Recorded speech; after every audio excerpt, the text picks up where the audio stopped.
Okay, guys, welcome back. Nice to see you guys. Sawadee krap. Hola, ¿cómo estás? Nice to see everybody here. Welcome to everyone who's joining online as well. What we're going to do this evening is I'm going to start with meditation to be able to guide you in a meditation session. And then afterwards, we're going to learn the Eightfold Path. The Eightfold Path is the path to enlightenment for all humans. If you would like to be able to get to enlightenment as a human being, this is the way to actually do it. And if you learn this teaching inside and out, backwards and forwards, and you implement it into your life, this is what's going to produce the peace and the joy as you gradually train your mind. So if you'd like to join for meditation, I'm going to start with the chanting, then I'm going to come in with some guidance, then there'll be a period of time of quiet where we're just all meditating, then we'll come out of the meditation with some more chanting, and that's where I'll start today's class.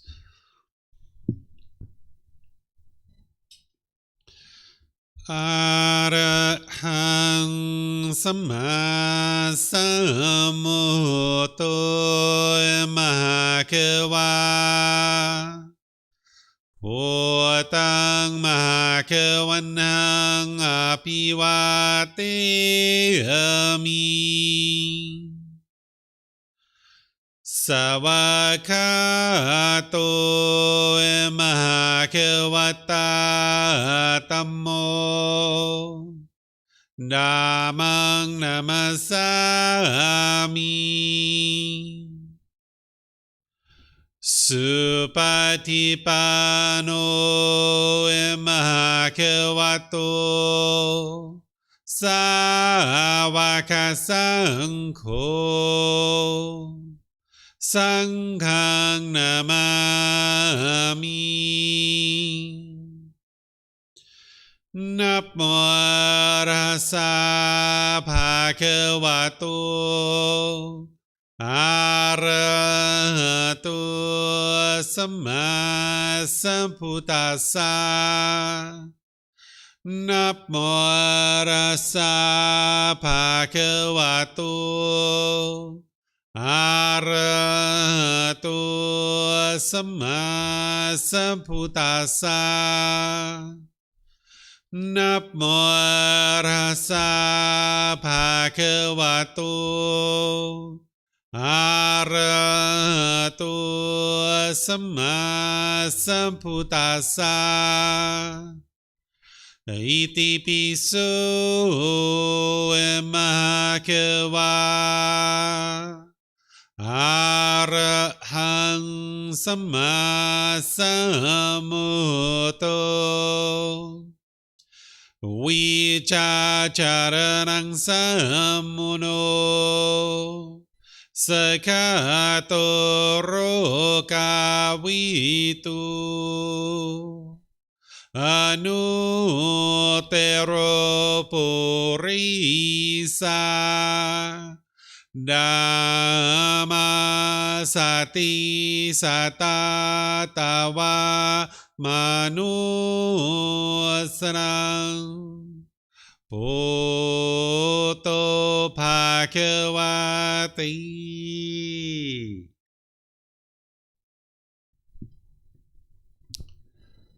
Okay, with the lower body and hands and arms comfortable, and the upper body erect. Just close the eyes and start breathing in through the nose and out through the nose. Here you'd like to just establish the breath, a nice, natural, steady, consistent breath. Not forced or controlled, just a gradual inhale through the nose, experiencing the full breath. And then whenever you're ready, exhale out through the nose. Breathing in and out. Breathing in and out.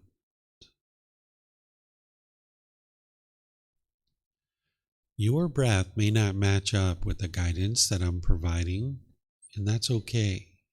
This is your practice. I'm just here for guidance. You can use this voice as a reminder that whenever you get to the next inhale, breathing gradually through the nose, developing a nice, natural, steady, consistent breath. And then whenever you're ready, exhale out through the nose, experiencing the full breath. Breathing in and out.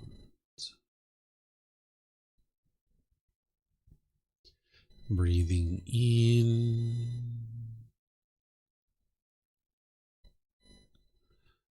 and out. With the breath well established, start fixating the mind on the breath, either the sound of the breath coming into the nose or the sensation of air moving over the skin into the nose. The breath is the present moment. Fixate the mind on the breath, the present moment. Breathing in and out. Breathing in and out.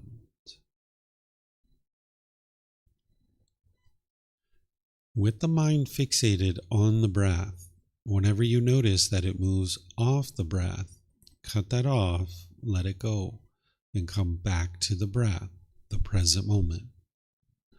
No need to observe the thought, label it, judge it, analyze it, or even try to figure out where it's coming from. Whenever you notice that the mind is moved off the breath, cut that off, let it go, and come back to the breath, the present moment. Breathing in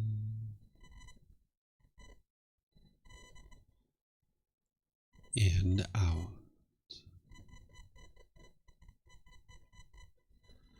Breathing in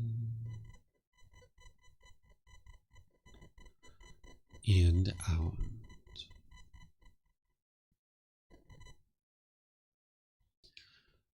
I'm going to be quiet now and let you do this work of focusing on the breath, cutting off and letting go anytime the mind moves off the breath. You have nowhere to go. There's nothing to do. No one needs you right now. This is your time to focus on the breath. Breathing in and out.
สัมมาสัมพุทโธมะเกวาพุตังมะเกวันหังอภิวาเทมิสวากขาโตมหาเกวัตตาธัมโมธัมมังนามัสสามิสุปฏิปันโนมหาเกวัตโตสาวกสังโฆสังฆังนามามินะโมตัสสะภะคะวะโตอะระหะโตสัมมาสัมพุทธัสสะนะโมตัสสะภะคะวะโตอะระหะโตสัมมาสัมพุทธัสสะนะโมตัสสะภะคะวะโตอะระหะโตสัมมาสัมพุทธัสสะอิติปิโสมะเกวาอะระหังสัมมาสัมพุทโธวิชาจารณังสัมมุโนสกขาโตโรกาวิตุอนุเตโรปุริสาธัมมาสติสัตตาตาวามนุสรังพุทโธภะคะวะติ Okay, if you guys would like to slowly make your way out of meditation. Once again, welcome to everyone. Nice to see everyone here. Welcome to everyone who's joining us online as well. This evening, what I'm going to be doing is sharing with you the Eightfold Path. This is the path to enlightenment for all humans. If you're interested in getting to enlightenment as a human being, you're going to need to know this teaching inside and out, backwards and forwards, left, right, up, down. You're going to need to study it more than one time. You're not going to be able to just learn it once and then walk out of here and master it, right? You're going to need to dial this in closer and closer by actually studying, not just in class, but you're going to need to study outside of class as well, committing this teaching to your memory. So I'm going to walk you guys through this, helping you to be able to learn, examine, and investigate the teachings, reflect on them to independently verify if they're true or false, and helping you understand how to practice them. But you're going to need to do the work to actively learn the teaching, not only here, but like I mentioned, outside of class, you're going to need to actively be studying because you're going to need to commit it to your memory. This is one of the few teachings that you're going to actually need to memorize in order to be able to make your way to enlightenment, because you wouldn't be able to practice this teaching if you hadn't actually memorized it. The Eightfold Path is 8 individual factors that separate into 3 different categories. This morning, I taught right view, helping students to be able to understand what that is, which is the Four Noble Truths. But now I'm going to help you to understand all these other factors. Essentially, the way you can think about the Eightfold Path is that if you had a speaker system and you were trying to get a better and better quality sound out of the speakers, you would tweak these 8 dials trying to get a better and better quality sound out of the speakers. So your mind is actually the same way. If you're interested in getting a better and better performing mind, you need to tweak these in your day-to-day life, integrating them into your life and really mastering them to the point where you can practice them effortlessly. So you're dialing these in closer and closer and closer into your life. And so, like I mentioned, we're going to be walking through all 3 sections, going through each individual section, each factor. As you guys have questions here, if you guys could use the mics, and online, you can put your questions into Facebook, YouTube, or Zoom in the comment section, or you can raise your hand in Zoom and ask any questions that you like. So this morning, we talked about the Four Noble Truths, but here's the Eightfold Path, what the Buddha is talking about in the Eightfold Path, which is essentially him pointing to the Four Noble Truths, helping you to understand that that is right view. So he says, in what, monks, is right view? It is, monks, the wisdom of discontentedness, the wisdom of the cause of discontentedness, the wisdom of the elimination of discontentedness, and the wisdom of the way of practice leading to the elimination of discontentedness. This is called right view.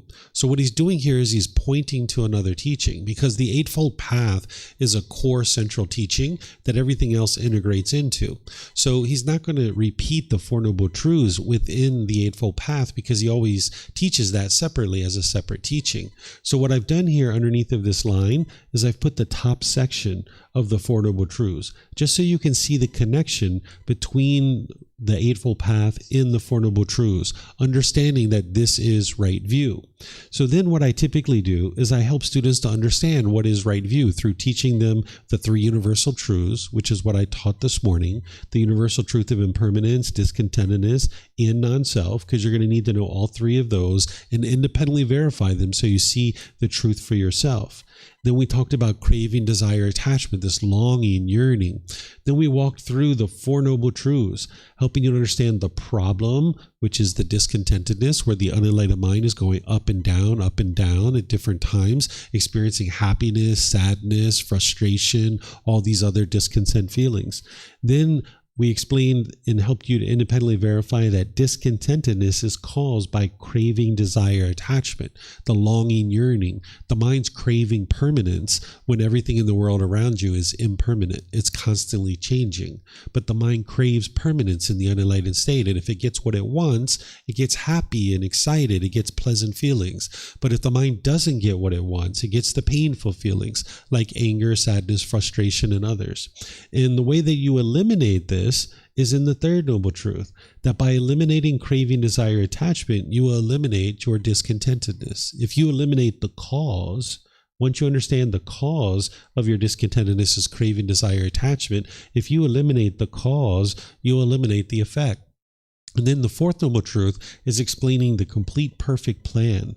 The way to eliminate your craving, desire, attachment is the Eightfold Path. This is going to gradually help you to be able to understand how to eliminate all your craving, desire, attachment from within the mind. That's where you establish right view. Having right view is to not blame other people for the feelings that you're having, understanding that it's your own mind that's causing these feelings. So if you establish right view, then you can see very clearly that it's your own mind that's causing these feelings. It's not external circumstances. It's not mom and dad. It's not your boss. It's not your brothers and sisters. It's not the person who cut you off in traffic. It's not any of these things that's causing your discontentedness. It's the mind itself. And this is helping you to be able to then firmly get on the path and be able to see the way forward, because now you understand the way forward is to train your own mind. Because when you have a belief that other people are causing you to be discontent, you'll tend to push them away. You'll be bitter, harsh, and hostile to them, or you'll put your expectations on them, trying to control them and force them to do things your way. And you see that doesn't work. That's why you still get angry, you still get annoyed, you still get frustrated. You can't eliminate your discontentedness by trying to create an environment where everybody does things your way. That's essentially what the mind's trying to do by pushing people away, being bitter, harsh, and hostile, and putting your expectations on people, is the mind's trying to get its cravings fulfilled. So once you understand that it's your own mind that's causing these feelings, then you can move on to right intention. Right intention here is what the Buddha says. And what, monks, is right intention? The intention of renunciation, the intention of non-ill will, the intention of harmlessness. This, monks, is called right intention. So here there's 3 things that the Buddha is talking about. Sometimes people call this right thinking or right thought, because this is what you would like to cultivate in the mind. The intention of renunciation is where you have a willingness to let go and give up your false beliefs, opinions, and views, and your unwholesomeness, because there's a certain amount of unwholesomeness in the unenlightened mind, and you need to be willing to let that go. And there's also certain false beliefs and opinions and views. Otherwise, you wouldn't be getting angry and frustrated and agitated or annoyed. So one of the first false beliefs that you need to eliminate is the belief that other people are causing you to be angry. Right? If you continue to hold on to that false belief, you'll never actually be able to get to enlightenment, because you'll continue to think that it's other people that are causing you to be angry or frustrated. So you're not getting rid of your false beliefs by bringing in new beliefs. That's not what the Buddha taught. You're actually bringing in wisdom that you've independently verified the truth for yourself. And now as you bring in this wisdom and you see it conflicts with your beliefs, you're like, hey, I got to get rid of these beliefs. These beliefs haven't served you well at all. We go around believing that it's other people that are causing us to be angry or frustrated, but you can see through the Four Noble Truths that it's your own mind that's doing this. So there's certain false beliefs, opinions, and views that you're going to need to eliminate in your journey to enlightenment. So that's why the Buddha starts the second factor of the Eightfold Path with the intention of renunciation, that you're willing to let go and give up these false beliefs and give up the unwholesomeness. Essentially, one of the ways you can think about the intention of renunciation is it's to have an open mind and understand that you don't understand everything about this world yet.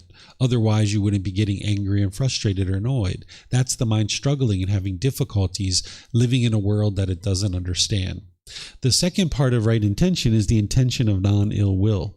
What ill will is animosity, bitterness, the anger, the hatred, and all those lesser versions like frustration, agitation, annoyance, and so forth. So the mind needs to have the intention of non-ill will, where you're not interested in being bitter and harsh and hostile to people, that you get rid of this ill will in the mind. Non-ill will is the same thing as saying goodwill. So what you need to cultivate here is the intention of goodwill, a genuine interest in seeing all beings be well, active goodwill towards all beings. This is loving kindness, where you have love and kindness towards all beings.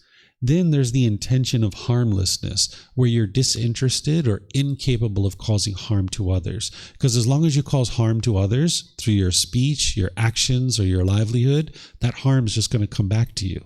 So you need to have the intention or the thinking or the thought of harmlessness, where you're disinterested or incapable of causing harm to others. Because of this cause and effect, this natural law, as long as you're causing harm, harm's going to keep coming back to you. So by setting your mind with the intention or the thinking or the thought that you're disinterested in causing harm, now you can move on to the rest of the path and learn how to not cause harm. That's what the next section is to understand how to not cause harm to others. So this is the intention of renunciation.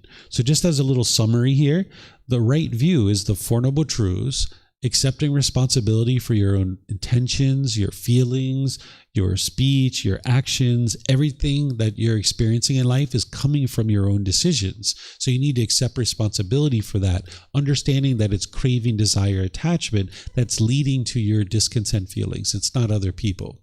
So having responsibility and accountability for the things that you're experiencing on a day-to-day basis. As soon as you start blaming other people for what you're experiencing, you're giving up your ability to improve your life. Because if you can just cultivate wisdom, make different decisions, then you will experience different results. But if you blame other people, you don't get an opportunity to change your decisions that are leading to any particular result that you're experiencing in day-to-day life. Then in right intention is the intention of renunciation, willingness to give up and let go of things, your false beliefs, your false opinions, your unwholesomeness, your setting your intention of non-ill will or goodwill, which is loving kindness, and the intention or the thinking or the thought of harmlessness, where you're disinterested in causing harm to others. So do you guys have any questions on this section of the Eightfold Path, the wisdom section? Because this is the foundation that everything else gets built on. Okay, I don't see any questions anywhere. Okay, so now, oh, you have a question? Okay, Anne has a question. Or are you just handing out mics? Do you actually have a question, Anne? Do you have a question? Oh, okay. You actually have a question. I thought maybe you're just handing out mics for the sake of handing out mics. So when you're talking about the right intention, so I think everybody have its like or dislike things. Mm-hmm. So when we see some, even when we are watching TV, we can see some superstars we don't like. Not everybody has like and dislike in their mind, because if they did, that would be permanence. Not everybody has that. An enlightened being doesn't have that. The reason why you like a certain celebrity, in your example, is because they're meeting your expectations. The reason why you dislike this other celebrity is because they're not meeting your expectations. They're not doing what you want them to do. That's the coming from one's own mind. Oftentimes we think that the dislike is coming from the other person, but it's actually coming from your own mind. If you understand the universal truth of impermanence, then you understand not everyone's going to meet your expectations. And that's the problem. That's the underlying cause of what's creating this like and dislike, or this happiness, excitement, elation, or this sadness, anger, and frustration. So you need to get rid of those expectations of wanting people to be a certain way, conforming to what you think is the right way to do things in the world. Okay, so we should be so maybe after we learn the classes or we do some meditation, then finally when we see the TV, or we have no feeling, it? You don't have any feelings about, like, if you see a certain political figure or celebrity or something like this, you don't get happy with certain things that they do, and you don't get angry and sad and frustrated with certain things that they do. You just understand that everybody's making different decisions, and this is impermanence, and not everybody's going to make decisions the same way as you. So in certain situations where people do make the same decisions as you don't get happy about that, but you also don't get sad or angry or frustrated when people make decisions differently than you. You can maintain your calmness and composure, your joy and your happiness and your cheerfulness no matter what you're experiencing and no matter what you're watching on TV. Okay, so can I understand like this? I will be more peaceful, but before I maybe I am very exciting or happy or something for someone I like, and I am hate some. I have the emotion of the hate or some when I see some dislike people. But after I learn this, I just peaceful. It's peaceful, but maybe less happier than comparing with the happier. No, actually, when you're enlightened, you'll actually experience more happiness than you ever experienced in the unenlightened state. Because in the unenlightened state, you can only be happy when things are being done your way. So that means your happiness shrinks, because the idea of all your expectations being met, it only happens rarely because of all these expectations. So when you get rid of all of that, you can be happy all the time. Okay, but it's difficult, right? I wouldn't call it difficult. It's not easy, but it's not difficult. It requires an individual to choose to walk towards enlightenment and actively train their mind. It's a multi-year journey. It's not 1 month, 1 week, 1 year. It's going to take multiple years, but it's a permanent solution that once you train your mind in this way, it will never regress backwards. It'll be physically impossible for you to ever experience anger, frustration, sadness, or any of those other discontent feelings ever again. Okay. Mm-hmm. It's like climbing a mountain and never having to come down. Okay. All right. So now we'll move on to this next section of the Eightfold Path, which is the moral conduct section. This is right speech, right action, and right livelihood. The Buddha teaches you the moral conduct because he's helping you to understand the natural law of karma. Once you understand that it's your own mind causing these discontent feelings, the last thing you would be interested in doing is being bitter and harsh and hostile to someone else. Because in the unenlightened state, when you lack wisdom of right view and the Four Noble Truths, you'll feel justified in being angry and bitter and harsh to people. You'll think they deserve it. But when you understand that it's your own mind that's causing this, you understand that's the last thing you're interested in doing, because it's not going to solve your problem being bitter and harsh and hostile to people. So the Buddha teaches you to train your mind, not only with the teachings of like meditation and things like this, but to gain the wisdom of the natural law of karma, of what would be wise moral conduct, so that you're not causing harm through your speech, your actions, or your livelihood. Because as long as you're causing harm through your moral conduct, this harm is going to come back to you. So whenever you see the Buddha teaching moral conduct, you shouldn't think of it as rules or commandments, or that he's trying to convince you to do anything. He's actually helping you to be able to see the natural law of cause and effect, or action and result. That when you make wise decisions, then you will experience wholesome results, or wholesome karma. When you make unwise decisions, you will experience unwholesome karma, or unwholesome results. This is the cause and effect, like a sequence of events. Oftentimes, people blame what they experience on other people, but you can see very clearly that through making wiser and wiser decisions, you will experience more and more wholesome results in your life. So this natural law of karma, it isn't anything mystical or magical. It's not a black cloud following you around. It's not about who's to blame or who's at fault.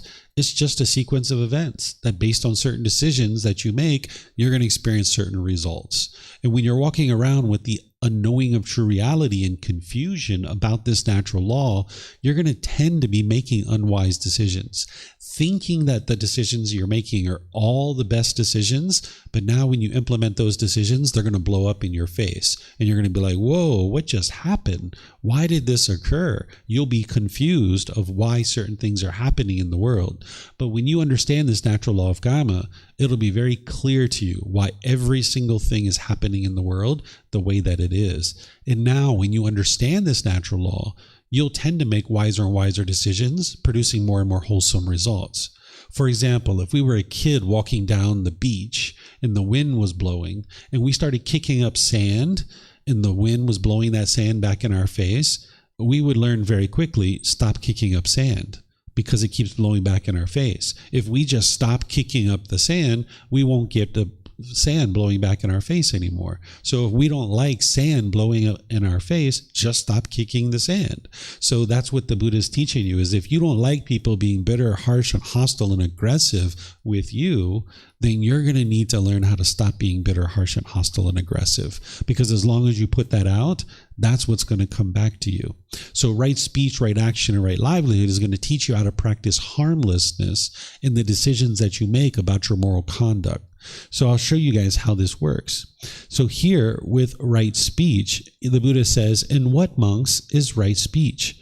Refraining from lying, refraining from slander, refraining from harsh speech, refraining from frivolous speech. This is called right speech." So here he's giving you 4 things that would be unwise to do in order to make your way to enlightenment. He's helping you to see wise moral conduct, eliminating lying. If someone's lying, this is based in craving, desire, attachment, because the mind wants something, and if it tells the truth, the mind thinks it's not going to get what it wants. So it lies in order to get what it wants. Because remember, the Eightfold Path is here to help you eliminate craving, desire, attachment. So if you went out in the world and you lie, people are going to discover those lies. They're going to see you as undependable, unreliable, untrustworthy. And now you're going to have difficulties in your personal and professional life. So if you would like to eliminate craving and improve your relationships, you're going to need to get to the point where you're not lying any longer. If you've done a lot of lying, you know that your mind was obsessively trying to figure out what you said to one person versus another. And this is very taxing to the mind. It's a real burden to the mind. So if you're going to get to a peaceful and joyful mind and a peaceful and joyful life, you're going to need to get to the point where you just always speak the truth. And now you can be at ease. It's so easy to speak the truth because you don't have to remember what you said to one person versus another and obsessively try to figure that out. Then the Buddha teaches you to eliminate slander.